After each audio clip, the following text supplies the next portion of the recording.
Hablemos de derechos. ¿Qué derechos tenemos? Y es que a partir de 1948, a ras de la Segunda Guerra Mundial, la ONU decide crear la Declaración Universal de Derechos Humanos, con el fin de que se respete la existencia y el convivir de las personas. Es por ello que en esta declaración atribuye los derechos a la libertad, a la propiedad y a la seguridad. Asimismo, podemos decir que poseemos derechos a decidir, a un ambiente sano, a educación, a una familia y a que se respete nuestra vida. Pero entonces, si nosotros como personas poseemos de tales derechos, la pregunta aquí surge, ¿cómo qué derechos posee la naturaleza?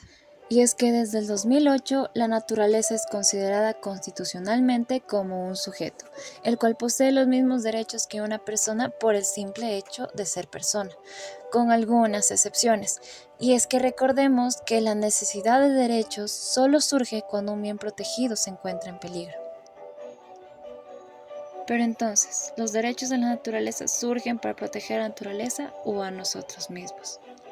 La respuesta puede ser más obvia de lo que parece. Pues en los últimos 8.000 años se ha perdido el 45% de la cobertura forestal original en la Tierra y en 25 años se ha perdido el 3% de los bosques en total. Es decir, que a diario perdemos 200 kilómetros cuadrados de bosque. O sea, que mientras tú y yo comemos, dormimos, jugamos, hablamos, 200 kilómetros cuadrados de vida desaparecen por la negligencia humana. Entonces, ¿de qué derechos de la naturaleza hablamos? La verdad es que nos protegemos a nosotros mismos de nosotros mismos.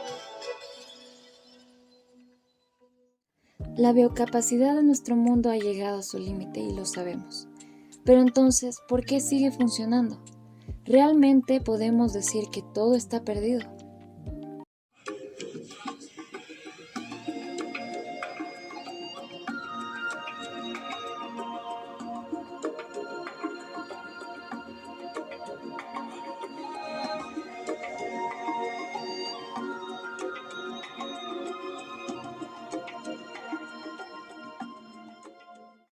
Artículo 71. La naturaleza Pachamama, donde se produce y realiza la vida, tiene derecho a que se respete integralmente su existencia y el mantenimiento y regeneración de sus ciclos vitales, estructura, funciones y procesos evolutivos.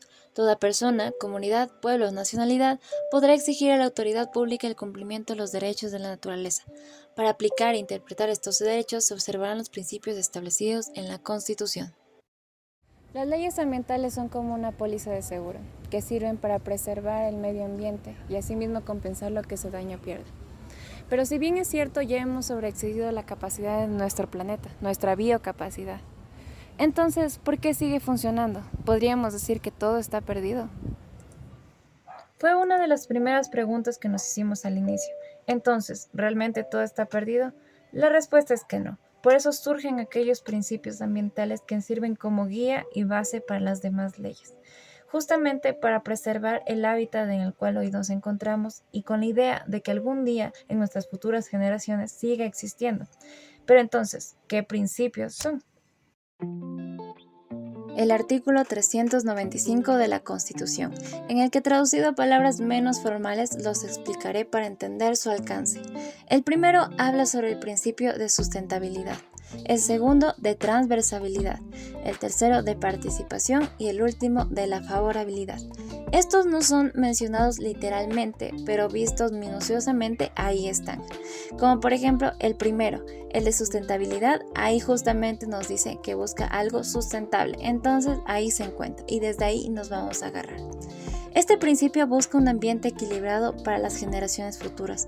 En pocas palabras, este principio ordena al Estado asegurar que lo que tenemos hoy como naturaleza siga existiendo después, bajo un ambiente equilibrado y respetuoso con la diversidad cultural, claro está, y que conserve la biodiversidad. Como segundo principio está el principio de transversalidad, en donde el Estado está obligado a aplicar en sus políticas públicas políticas ambientales, justamente para proteger su existencia, haciendo como una especie de X o cruz en la que dos políticas se encuentren para hacer una sola, que funcione en base al respeto del medio ambiente y por hablar de la tercera, siendo el principio de participación, donde toda persona, comunidad, pueblos y nacionalidades que se ven afectadas de algún modo su bienestar, tendrán el derecho a participar activamente en la decisión de aquella acción. Es decir, que si una empresa minera decide ir a minar en un área donde se encuentran comunidades o pueblos, estos deberán ser consultados para la realización de esta actividad. Y en cualquier caso de que se acepte, el proceso de extracción también será llevado por aquella comunidad en base a la voluntad que tengan ellos de forma justa. Y la última, siendo la cuarta, como el principio de favorabilidad o pro naturaleza, como me gusta llamar, el cual nos dice que en caso de duda, siempre a favor de la naturaleza. Un ejemplo podría ser que si en una comunidad existiese solo un árbol del cual se pudiese comer, pero este se encuentra en peligro de extinción, así como sus frutos, las razones para alimentarse de él no serían suficientes para causarle su muerte, por lo que la ley promulga que los derechos recaerían sobre el árbol, en el cual obligatoriamente se respetará su integridad y por ende no podrá ser tocado por nadie. Las leyes no siempre son flexibles al ojo humano, porque poseen de cierto tecnicismo. Por eso es importante ver el derecho de muchos ángulos. Y es que una vez escuché a un profesor decir que el derecho es un arte, porque trazas con tu propio pincel el camino que decides recorrer y las soluciones que decides encontrar. El derecho no es estático, por lo que siempre es importante ver más allá de lo que un artículo puede decirte, porque para entender el derecho no solo debemos leerlo, también entenderlo. Existen un montón de jurisprudencias, de doctrinas y doctrinarios, de normas, costumbres y convenios que nos dicen que el derecho es más que una ley. Y como un dato adicional, en el Ecuador existen más de 120 especies de colibríes hasta ahora identificadas. Y recuerden que para que pueda surgir lo posible es preciso intentar una y otra vez lo imposible. Muchas gracias, mi nombre es Pamela Salguero, soy estudiante de la Universidad Politécnica Salesiana del Ecuador, estudiante de la carrera de Derecho, como se habrán dado cuenta, y sin más, muchas gracias por ver y que tengan un buen día.